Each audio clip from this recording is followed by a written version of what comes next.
ते स्टार्ट झालंय camera. Hi guys, हा आमचा मुंबईचा पहिला दिवस आहे आणि आम्ही हॉटेलच्या चेकिंगचा वेट करत आहे. चेकिंग 11 वाजता आहे. तर लेट्स सी की आमचा नेक्स्ट एक्सपिरियन्स हॉटेलमधला कसा राहतो. Stay tune. या मलाड ईस्ट एरियाच्या जवळ आम्ही थांबलेलो आहे. गाईज तुम्हाला दिसतंय का, हा माझा नवरा करण. हा थोडा टेन्स दिसतोय बिकॉज आमचं चेकिंग 11 वाजता आहे आणि 11 काय वाजत नाहीये, टाइम निघत नाहीये आणि त्याने रात्रभर गाडी चालवलेली आहे, त्याच्यामुळे तो खूप जास्त थकलाय. दॅट्स वाय आम्ही इथंच थांबलोय. बघू कधी 11 वाजतात आणि आम्ही चेकिंग करतो असं झालंय बिकॉज खूप टायर्ड झालंय यार, रात्रभर ट्रॅव्हल करून आणि बिचाऱ्याने पूर्ण रात्र कार चालवली. हाय गाईज, या हॉटेलचं बुकिंग केलेलं आहे. आता रूम अलॉट होत आहे आणि बघूयात आपल्याला कोणती रूम भेटते. हे असं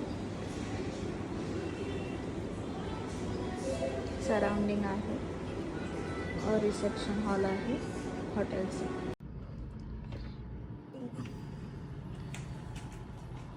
हा आपला 9 दिवसासाठी स्टे असणार आहे.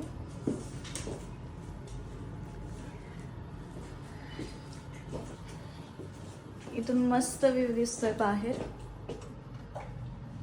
13 फ्लोअरवर आहे ही रूम आणि 9 दिवसासाठी आपली ही नेक्स्ट 9 डेज हे आपलं स्टे असणार आहे. हे असं वॉशरूम इकडे, बाथरूम, वॉशरूम,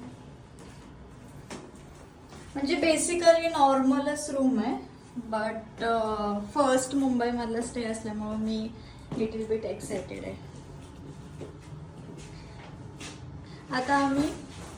आता आम्ही फ्रेश होणार आणि त्याच्यानंतर ब्रोकरेजवाल्यांना भेटायला जाणार. फ्लॅट रेंट करायचं आहे इथे मुंबईमध्ये, ते पण आता बघू आपल्याला कितीला फ्लॅट पडतो आणि कधी पसंत पडेल. अराउंड 10 डेज तर आम्ही हे रूम बुक केलेली आहे. But let's see. तर आम्ही निघालो आहे फ्लॅट बघण्यासाठी. मी कुर्ता वेअर केलाय बिकॉज इकडे लोकांना, मतलब आम्ही दोघं पण खूप छोटे दिसतो. ॲक्च्युली मी 99 बॉर्न आहे आणि हा 95 बॉर्न आहे, बट तरी पण आम्ही लहान दिसतो. सो लोकांना असं वाटतं की we are married or not. So मी थोडं मोठं दिसण्यासाठी कुर्ती वेअर केलेली आहे. चला बघूयात आता फ्लॅट कसे आपल्याला दाखवतात ब्रोकर आणि आपल्याला त्यातलं कोणतं पसंत पडते की नाही.